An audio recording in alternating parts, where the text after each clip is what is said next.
Hi friends, இன்றைக்கி ஒரு iPhone தான் அன்பாக்சிங் பண்ணுற வீடியோ தான் உங்களுக்கு ஷேர் பண்ண போகிறேன். அவங்களுக்கு ஃபோன் வாங்குறதுக்காக பாண்டி பஸாரில் இருக்க ஐபேலண்ட் ஷாப் தான் போயிருந்தோம். ஏற்கனவே அவங்க போயிட்டு ஃபோன்லாம் புக் பண்ணிட்டு வந்துட்டாங்க. ஐஃபோன் 16 ப்ரோ மேக்ஸ் அதுதான் புக் பண்ணியிருந்தாங்க. இருந்தாலும் வாங்கும்போது எந்த பொருள் வாங்கினாலும் கூட நான் இருக்கணும் அப்படின்னு நினைக்கிறதுனால என்னை கூப்பிட்டு போனாங்க. அன்பாக்சிங் பார்த்தீங்கன்னா நான் தான் பண்ணேன் ஃபோனோட அன்பாக்சிங்கு. இதில் வந்து கூடவே பார்த்தீங்கன்னா நிறைய கிஃப்ட்டு, அதாவது phone cover, charger, adapter, power bank, camera protected, அப்புறம் கார் சார்ஜரு இது எல்லாமே கொடுத்துருந்தாங்க. காரில் போடுற சார்ஜர் இது எல்லாமே கொடுத்துருந்தாங்க. கோல்டன் கலர் ஃபோனு ரொம்ப அழகாக இருந்துச்சு. கேமரா குவாலிட்டிலாம் பார்த்தீங்கன்னா சூப்பராக இருந்துச்சு. உனக்கு தான் சொல்லிட்டு சும்மானா என்னை ஏமாத்தினாங்க. ஆனால் ஃபோன் அவங்களுக்கு தாங்க வாங்கினாங்க. நம்மளுக்கு இந்த ஐஃபோன்லாம் சரிப்பட்டு வராதுங்க.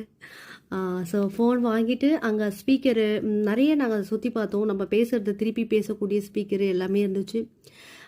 கடைசியாக வந்துட்டு நம்ம பவர் பேங்க்கு எல்லாமே எடுத்து என்னோடய ஃபோன்லேயும் கொஞ்சம் சார்ஜ் போட்டுக்கிட்டு அப்படியே அவங்களோட ஃபேஸை வந்து அதில் ஸ்க்ரீனில் போடணுன்றதுனால தம்பி சொன்னதுனால தலையாட்டிக்கிட்டே போஸ்ட்லாம் கொடுத்துட்டு இருந்தாங்க. எல்லாத்தையும் அப்படியே நம்ம ஃபோனில் கொஞ்சம் வீடியோ எடுத்துக்கிட்டு கடைசியில் என் கையில் தான் வாங்கணும்னு சொல்லிவிட்டு ஃபோனையும் வாங்கிட்டு வீட்டுக்கு வந்துட்டாங்க. பாய்ங்க.